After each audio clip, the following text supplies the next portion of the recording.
This is Fresh Air. I'm Dave Davies in for Terry Gross, who's off this week. The original NBC series Law and Order, which ran for 20 seasons before ending in 2010, is back, and with it our guest, Sam Waterston, who returns to the role of District Attorney Jack McCoy.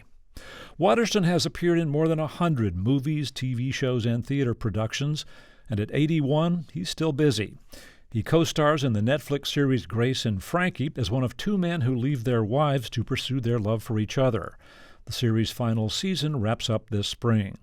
And Waterston plays former Secretary of State George Shultz in the new Hulu series The Dropout, about Elizabeth Holmes, whose blood testing company Theranos collapsed in fraud charges. Among Waterston's other memorable performances are as a network news executive in the HBO series The Newsroom and as a war correspondent in The Killing Fields, which earned him an Oscar nomination for Best Actor. Well, Sam Waterston, it is great to have you. Welcome to Fresh Air. Thank you. So you're back on Law and Order. Going back onto the set, was it like putting on an old glove? I mean, you did this show for 16 seasons before. It was extraordinary and strange. It felt really weird to step back onto what would look exactly like the same old sets, the same furniture, the same books, the same linoleum on the floor. I wondered whether to do it or not do it for a while when the possibility came up. But the minute I was back there, I thought, what a fool I would have been to have missed this. It's been fabulous. But I have to say also, before we get into any of this, that it feels kind of weird to be talking about personal concerns in my career at a time like this.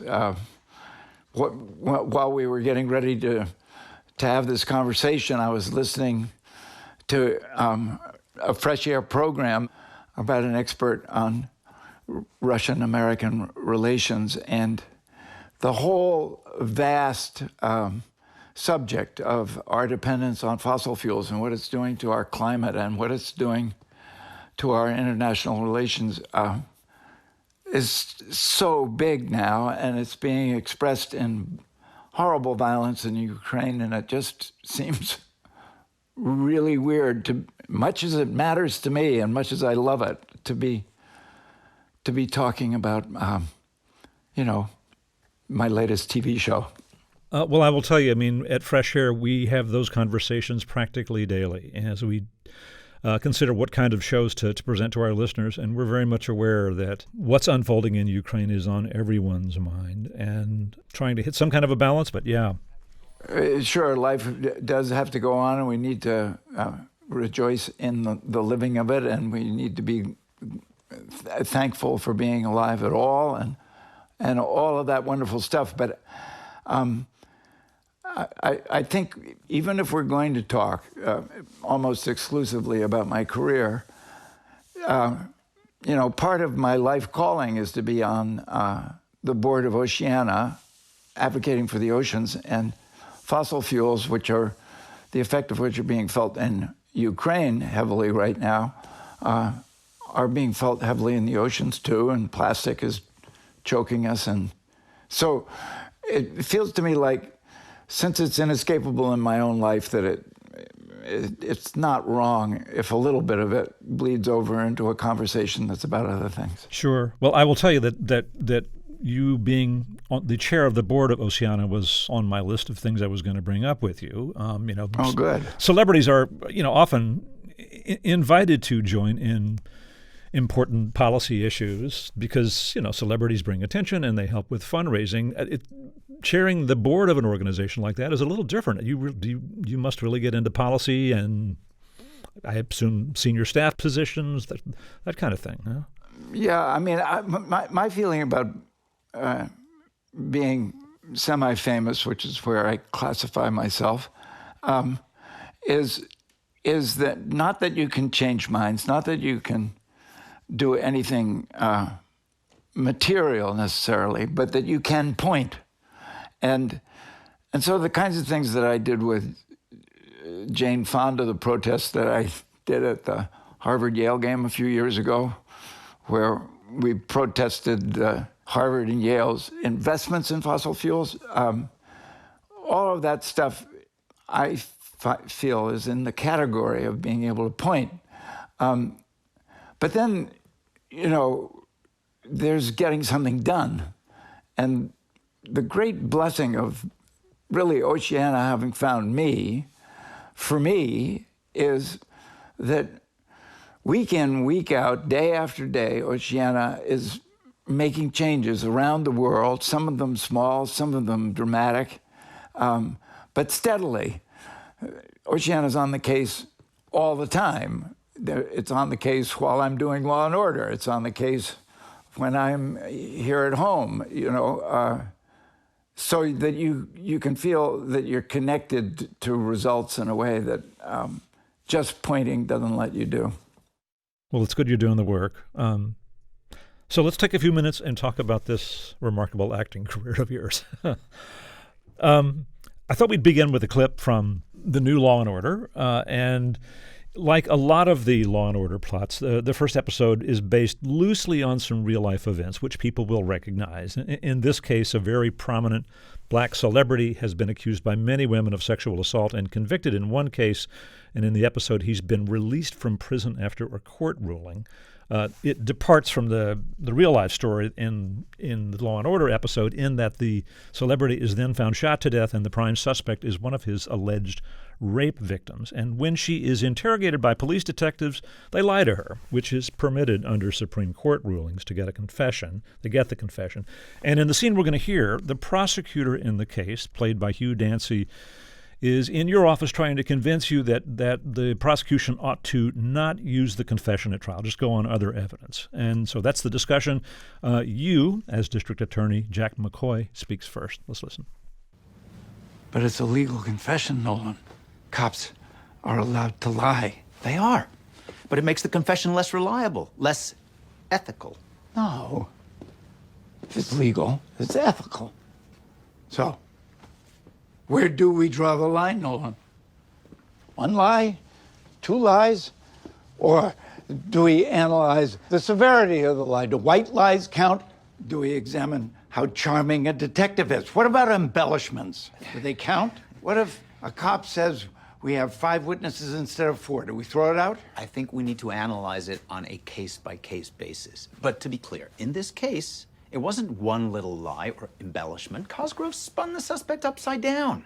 He practically promised her immunity, told her that no one in the DA's office would even consider prosecuting her, exploited the fact that she was a rape victim, that she shot the man who assaulted her. Why let the defense tear him apart on cross, shift the focus away from the evidence and onto her sympathetic client and the big bad police department? Like it or not, Nolan, the big bad police department is our partner. And in case you haven't been paying attention, they're under attack. Every decision, every arrest is scrutinized. There are people trying to defund them, for God's sake. And here you are, asking me to castrate them? That is not my intent. I just want to do what is best for this case. Can you win this trial without a confession? Yes. Your call. As long as you're willing to live with the consequences. I am. And that is our guest, Sam Waterston, with Hugh Dancy in a new episode of Law & Order, which is back on the air. When you got into this series, I don't know that you probably didn't think you were going to be on it for 16 seasons. I definitely didn't. I signed up for 1 year at a time. What was the appeal of staying so long? I think Law & Order is a show to be proud of being in. And the other things that I might have done were not as exciting. And it also permitted me and even enabled me to do other things like Shakespeare plays and Long Day's Journey into Night on the spur of the moment with my son playing my son. These things were made possible by what we were talking about earlier, the celebrity that came with doing Law and Order. It made it possible on short notice to fill up a theater. Of course, the fact that John Slatter and Elizabeth Frantz were also in the company helped a little bit too. But but Law and Order was definitely a big factor, and it kept me out of trouble, which is, I might have wound up doing other things that I wasn't as glad to be in. Trouble meaning dumb roles or dumb projects. And, let's not leave out the fact that Lynn and I had 4 kids who needed to go to school and go to college, and Law and Order paid for it. Right, so a regular income and and show business does not provide regular jobs. People don't realize that. I mean, that even an established actor, there's no guarantee 2 years from now that the phone's going to be ringing, right? It's you're reinventing yourself all the time. I have very dear friends who sort of suddenly found themselves in free fall, stepped off the edge of the world. And in the old days, I used to compare it to stringing beads, and the thing that you really dreaded was coming to the end of a thread, and then what? The series, one of the things that the series is known for is this terrific kind of ensemble cast that rotates, and all these guest appearances by terrific actors. I assume maybe we'll be seeing some familiar faces and probably getting to know some new up-and-comers? Both, yes, definitely. And there are a lot of TV shows being shot in New York now, but when Law & Order started, it was basically the only show in town, and you couldn't go to the theater in New York without and read the program without running into, most of the actors had been on Law & Order, too. And it was one of the things that made it possible for actors to continue to pursue the theater in New York. I've been, and I remain, an advocate for Dick Wolf getting a Tony Award for this, because I think he made a material difference to the theater in New York, and then New York theater paid him back by having really fabulous guest stars on Law and Order. It was like a parade. Yeah, I picture, at casting calls for Broadway shows, people talking to each other about Law and Order. What were you, a suspect or a witness, right? Right. Yeah, that's what I figured, too. And, Elaine Stritch was on Law and Order, Yeah. So let's talk a bit about Grace and Frankie, the series on Netflix, where you star with Martin Sheen and Jane Fonda and Lily Tomlin. What a cast. And I thought we would hear a scene from the very first episode, which sets up the premise of the series. Your character, Saul, and Martin Sheen's character, Robert, are good friends and law partners. And you've asked your wives, Grace and Frankie, who are played by Jane Fonda and Lily Tomlin, to dinner. You're all old friends, and you two, the men, have some very big and not happy news for the wives, which you, as Saul, awkwardly try to present. The scene opens with Martin Sheen as Robert. Actually, we do want to talk to you, too, about something. Right, Saul? Okay. Well, as you know, we're getting better with age, and this can be a very exciting chapter we're about to open in the book of life. It feels alive with possibility and change. And Frankie herself says change is always good, especially when starting this new chapter of our lives. This new chapter of our lives is going to be over if you don't get to the point. I'll do it. No. It's okay. Robert. Please, Saul. What Saul is trying to say is, I'm leaving you. And he's leaving you. For this next chapter of our lives. You're leaving me? Yes. Who is she? Oh, it's not what you think. It's a he. Excuse me? And it's Saul. I'm in love with Saul. Saul and I are in love. My Saul? Your Saul. You mean you're gay? And this is who you're gay with? This is who I'm in love with. God. No, this makes no sense. You're business partners, you're not lovers, friends. How long has this been going on? Well, it's been, I don't know exactly. 20 years. You don't think there was a better time to tell us this? Like, say, any time over the last 2 decades? I'm gonna throw up. I'm so sorry. Why now? We want to get married. Oh, Married. Because we can do that now. I know. I hosted that fundraiser. Lily Tomlin with punching the end of that. Boy, what a dinner, huh?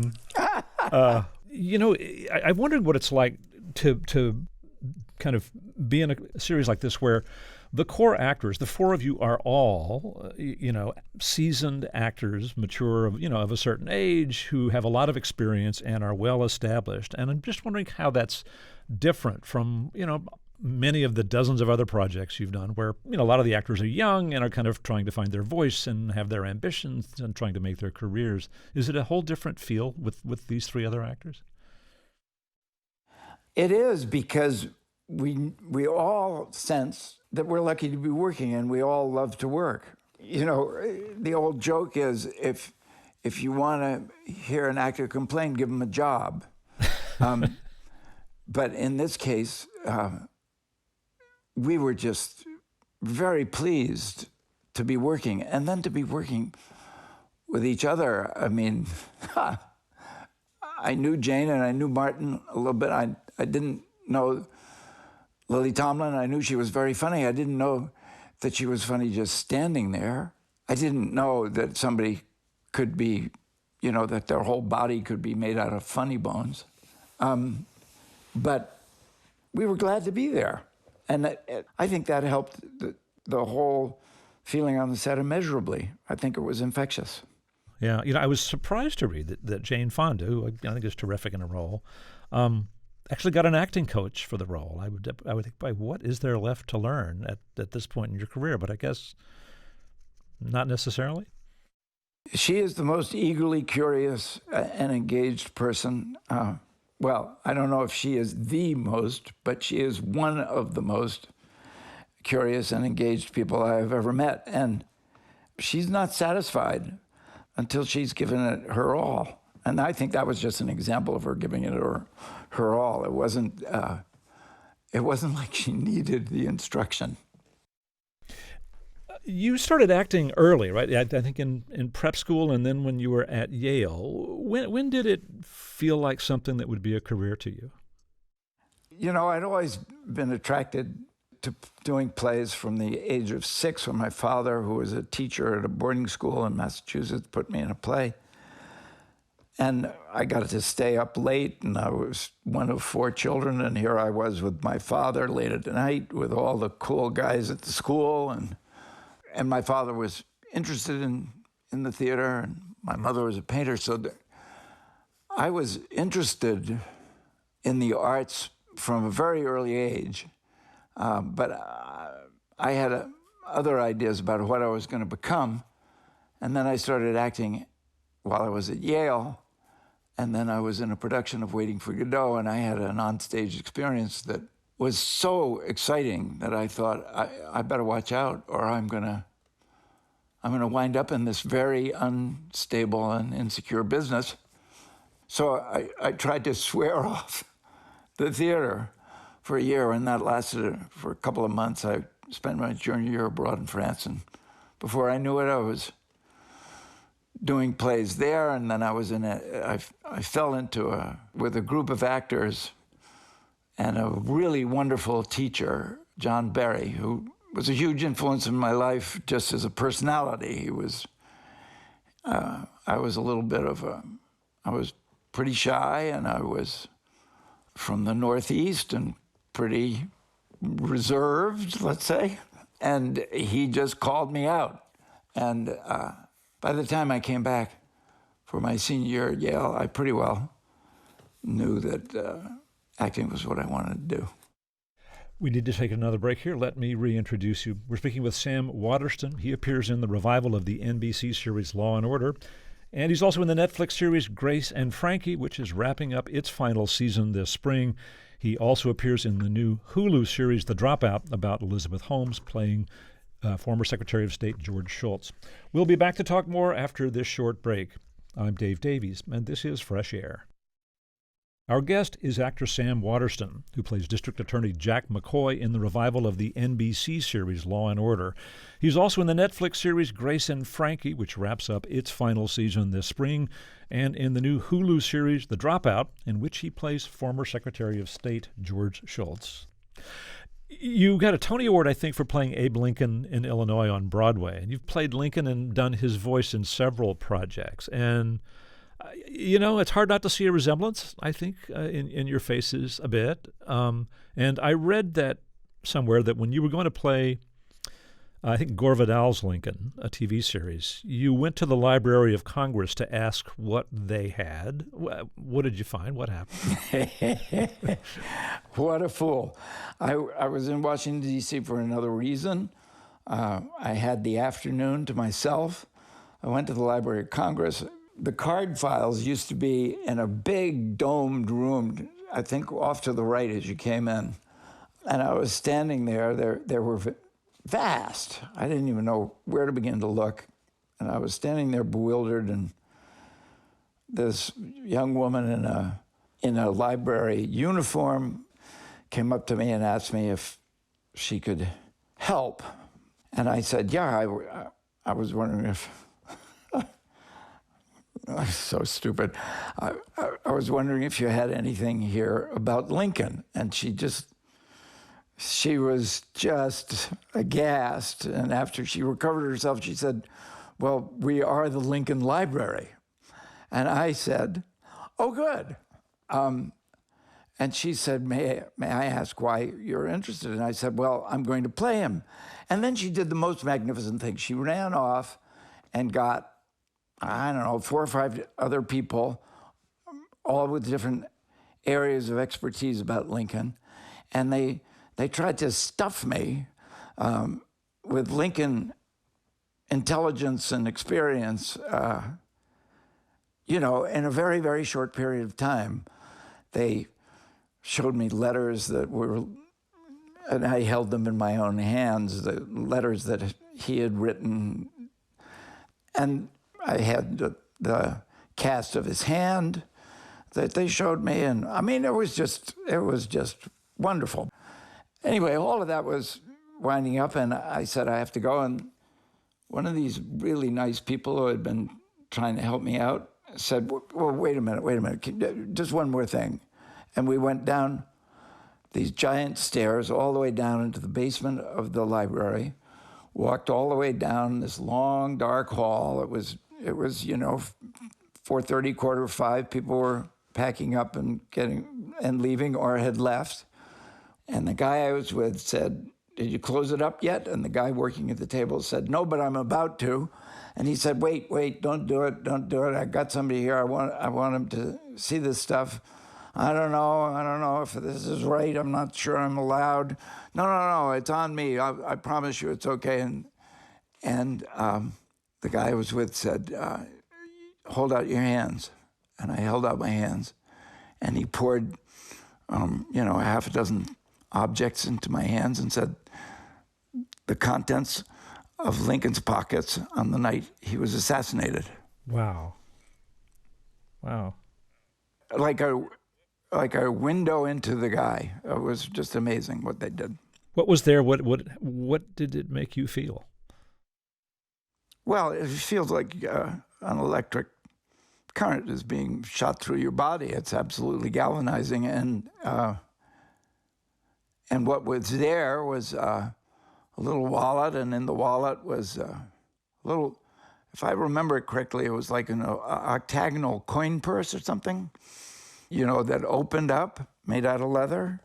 And I believe it was in it that there was an editorial from a Southern paper, I think it was from Richmond, very critical of Lincoln.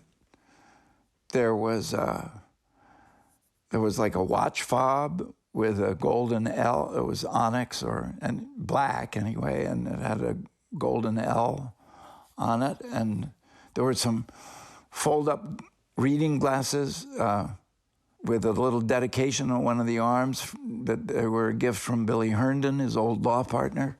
And now it's all sealed up somewhere in a display case. So can you say what the experience did for your performance? I think it just rooted it. I think it just made it feel deeply connected to real. I don't know if it made it any better, but it certainly made me feel connected. Yeah, yeah. You often play men of integrity and wisdom and experience. And in the new Hulu series, The Dropout, which is about Elizabeth Holmes, whose blood testing company Theranos collapsed in fraud charges, you play former Secretary of State George Shultz, who was somebody who Elizabeth Holmes convinced to support her, and he did so to some effect, I guess. That was interesting. I mean, that's a case of someone with a lot of wisdom kind of being taken in. I'm wondering how you approached that character, that performance. Well, thanks for the compliment about the parts that I've played.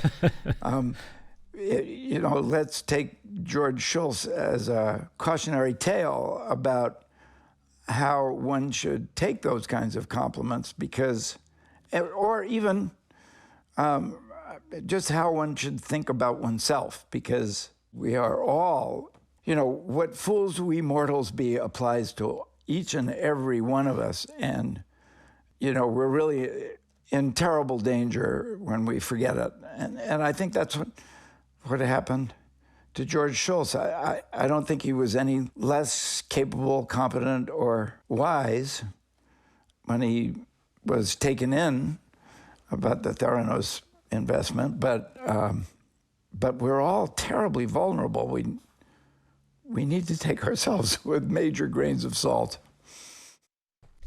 Let me reintroduce you again. We are speaking with Sam Waterston. We will continue our conversation in just a moment. We will be right back. This is Fresh Air.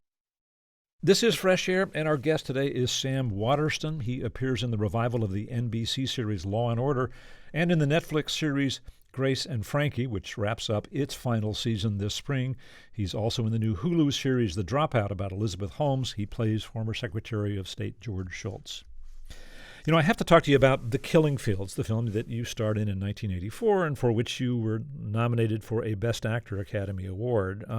It's a really powerful film, and it's about the war in Cambodia in the 1970s. I might just need to give a bit of a history lesson because there's a whole generation of listeners who don't remember any of this. But in the 1970s, near the end of the Vietnam War, as the fighting spilled over the border into Cambodia, there was very heavy American bombing in eastern Cambodia, and this insurgent movement called the Khmer Rouge gained power in 1975 as the Americans left, and they overthrew the government and began a radical purge of anybody associated with the West, with Western influences or against, and also targeted intellectuals. People were driven from cities into forced labor camps, and there are estimates of between 1 and 3 million Cambodians who may have died from starvation or execution. In this film, The Killing Fields, you played New York Times correspondent Sidney Schanberg, and the film is about the events at the end of the war, when the Americans were about to leave, the Khmer Rouge was about to take over. And it's about Schanberg's relationship with his Cambodian friend and interpreter, Dith Prang, who was left behind when the takeover occurred. It's a very powerful film. I have to imagine this had to be one of your more memorable experiences as an actor. Yeah, it was life-changing. Thank you for talking about it. It doesn't get talked about, and Cambodia doesn't get talked about very much these days. Yeah, it led me to be involved with Refugees International for 25 years, a quarter of a century.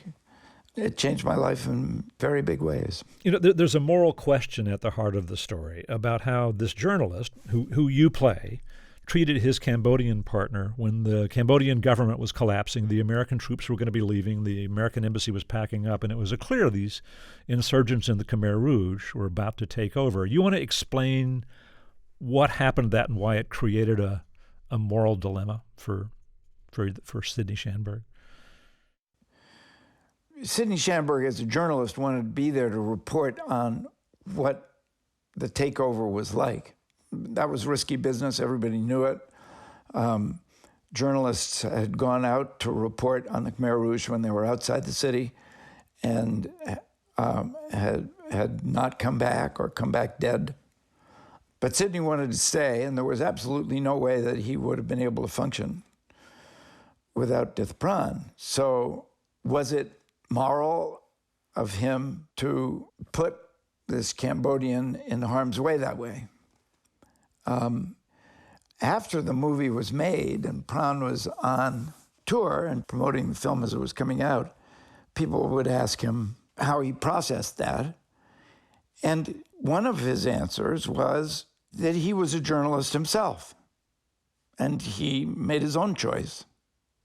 And we should note that Sandberg did get Dith Pran's family taken out with the last of the Americans, and the question was, would he stay behind and take the risk? He suffered terribly in a labor camp and remarkably managed to make his way out of the country 4 years later and survive the experience. What's fascinating about this, about making the film, is that your co-star, who played Dith Pran, this friend and translator, was a Cambodian himself who was not a professional actor, Dr. Hang Noor, who had himself experienced the horror of the Khmer Rouge regime. I'm just wondering what it was like working with him. That just must have been a powerful emotional experience. Hang Noor was an extraordinary man, first of all. A very beautiful, really extraordinary man, full of heart. Roland Joffe did a very smart thing. First of all, he sent Julian Sands and John Malkovich and I. We should just note Roland Joffe is the director of the film. Yeah, exactly. And he sent the three of us and Hang up north to spend a weekend, and Hang told us the story of his experience in Khmer Rouge time, which was harrowing, and it made it very personal, and there was no atmosphere of the movie around it. It was just four people together in a hotel in some remote part of Thailand talking. And that had an enormous impact, I think, on all of us and on the movie. And then he sent Heng and I out into Bangkok to do reports on this, that, and the other thing, just so that I could feel what it was like to be totally, because I don't speak Thai and I don't speak Chinese, I don't speak any of the languages except English that are spoken in Thailand. And I was completely dependent on him for everything. How to get around town, how to ask people questions for the quote-unquote story we were working on, all of that stuff. So he gave us the opportunity to bond in a way that was similar to what Sidney and Pran had, absent the bombs. I thought we'd listen to one scene. This is after your character, Sidney Sandberg, has left Cambodia and is back in New York, where he is, a celebrated journalist for his reporting, won the Pulitzer Prize, while his friend and interpreter, Dith Pran, is back in Cambodia, where the regime is committing all these awful atrocities, and Sandberg is unable to help him or even know if he's alive, can't contact him. The scene we're going to hear is where Sandberg has won a big journalist's award, and he's in the men's room after the ceremony, and he runs into a photographer who had been there in Cambodia. He's played by John Malkovich, who blames Sidney for letting Pran stay behind, which led to his capture by the Khmer Rouge. Let's listen. What? It bothers me that you let Pran stay in Cambodia because you wanted to win that award and you knew that you needed him. I didn't have any idea what. I did everything I could, and I'm doing everything I can. Well, anyway, it's nice to see you. I'm on my way to Florida. I'm telling you, I'm doing everything I can. Yeah, I'm sure you are. I didn't realize you'd been out there to see him. Don't play games with me, Al. Don't play stupid games. Nobody gets to go in there. If I thought I could, I would. I've sent out hundreds of photographs. Every relief organization on the Thai Cambodia border has got his picture. If I saw one glimmer of hope, I'd go. I'd go today. Can't just get on a damn plane and make the whole world come out right. And I can't believe I'm hearing this from you. And that is our guest, Sam Waterston, in The Killing Fields, a performance that got him an Academy Award nomination for Best Actor. We should say that eventually Dith Pran survives his horrific experience, and they are reunited after 4 years. And he came out to work for the New York Times. That's right. In fact, I would see his byline as a photographer on stories here after that. He appeared on Fresh Air, actually. Dith Pran did. You know, the scenes of war in this film are so compelling. I mean, when your character and Pran arrive, for example, at the remains of a village that had been bombed by the United States, it is absolutely horrific and really realistic looking. I'm just wondering what it was like to be in that world. Shot in Thailand, I guess, right? Yeah. Well, there were Cambodians working on the movie, not just Heng. There were other Cambodians in the cast, and they dressed a street on the outskirts of Bangkok somewhere, I don't even know exactly where, to look like downtown Phnom Penh. And when we got out of our vans, coming from our hotels and all that stuff, and walked down these streets in Bangkok and then walked around a corner, and it was like we were in Phnom Penh. It looked like all the photographs. The Cambodians, to a person, burst into tears. It felt as close as make-believe gets to real. Did the film change your career at all? I mean, it's pretty cool to get an Academy Award nomination. It is wonderful to be honored by the Academy. No matter what you think. It's a great thing. And I remain very, very proud of that movie. I think it's a wonderful movie, a really fabulous anti-war movie. And given what we're looking at in the world today, the thing that made David Putnam want to make this movie was that he found a story that told about war from the point of view of the victims instead of the combatants. And that was the central reason that he wanted to make this movie. And again, that's what we're looking at today. And there isn't really any other way that we ought to be looking at this. It is the people who suffer the war. They are the people that deserve our attention and our sympathy and our response. Sam Waterston, it's been fun. Thank you so much for speaking with us. You're so welcome. Thank you for having me. Sam Waterston appears in the revival of the NBC series Law & Order and in the Netflix series Grace and Frankie, which is wrapping up its final season this spring. Also in the new Hulu series The Dropout, about Elizabeth Holmes and the blood testing company Theranos.